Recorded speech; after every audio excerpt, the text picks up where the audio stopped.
सीखना चाहते वो कहेंगे जी बस हम सही हैं बाकी दुनिया गलत है। चलो आज मैं आपको ये बात भी बता देता हूं कि क्रॉस ब्रीड क्या होती है, लाइन ब्रीड क्या होती है और इन ब्रीड क्या होती है।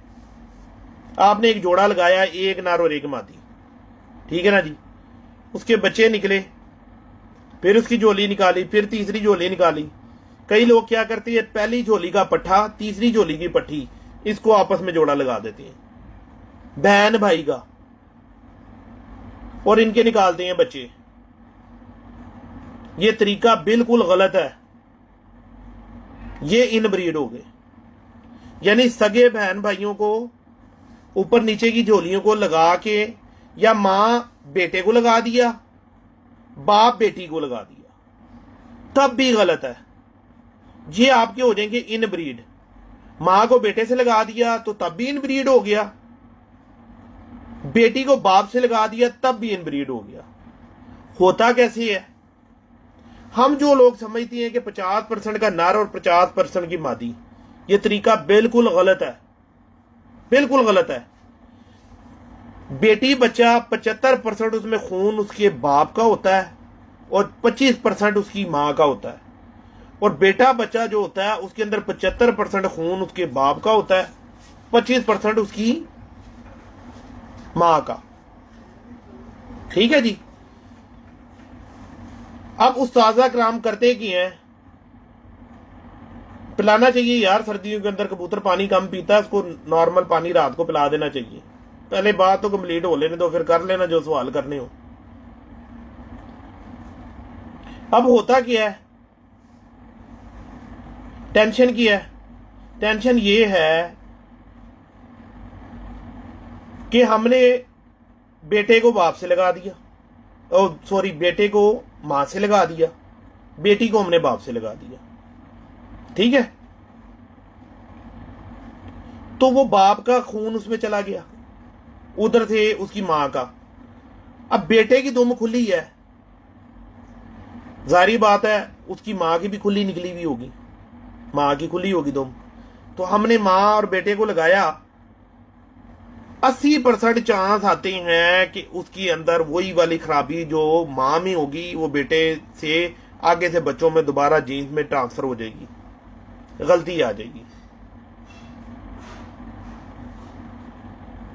अगर बाप में फॉल्ट है, मां हमने बड़ी घड़ी भी दुम वाली लगा के और बेटी हासिल की, बेटी निकल भी आई एक पत्ते की दुम पर, ठीक है जी। बाप बेटी को लगाया, 75% खून तो बाप का ही है ना, 25% जो सा अपना मां का खून है, तो 100% जो फार्मूला बनेगा वो बाप की तरफ बनेगा।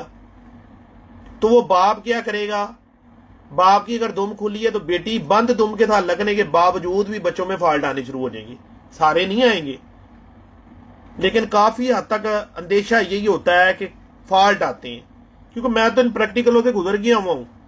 मैं 10 साल से यही ड्रामे कर रहा हूं कुडो के अंदर, मेरा कोई मकसद नहीं है और कुडो के अंदर कबूतर बनाने हैं और दे देने हैं, कबूतर बनाने हैं और दे देने हैं, यही मेरा काम है, और तो मेरा कोई मकसद नहीं है। तो इस तरह हमारे कबूतर हो जाते हैं खराब। अब हमें क्या करना चाहिए, हमें करना चाहिए लाइन ब्रीड। हमने एक कबूतर की नस्ल बनानी है। अगर कबूतर सपोज आपका, फर्ज करो आपका बहुत अच्छी नस्ल का कबूतर है और आपने वो खून बहुत अच्छा आपका और आपने उसको आजमाया हुआ है, ऐसे लक्कों की तरह उसकी दुम हो, इतना उसका जोड़ खुला हो नहीं सकता, इतने जोड़ खुले होते हैं, इतना जोड़ उसका खुला हो, हड्डी उसकी बिल्कुल छोटी सी हो गई हो, ठीक है जी, पर उसके खराब हो गए हो, कोई मसला नहीं, सब कुछ सही कर दूंगा। एक घड़ी भी दुम की, बंद दुम की, एक पत्ते के ऊपर खड़ी भी मादी, बड़ी बगल की, अच्छे परों की मादी, प्रेल मादी, हड्डी जोड़ का फिकवस कम, जोड़ मादी का टाइट, यानी कि करीब बंद के करीब, ऐसी मादी उस कबूतर के साथ लगा दो, उसमें से 2 बच्चे ले लो, बस सिर्फ 2 बच्चे। उस कबूतर के साथ एक दूसरी और मादी लगा दो, उसके साथ भी उसके 2 बच्चे ले लो। अब आपके पास हो जाएंगे एक कबूतर के 4 बच्चे, ठीक है जी, 2 नर 2 मादी बच्चे। पहली झोली का नर, दूसरी जो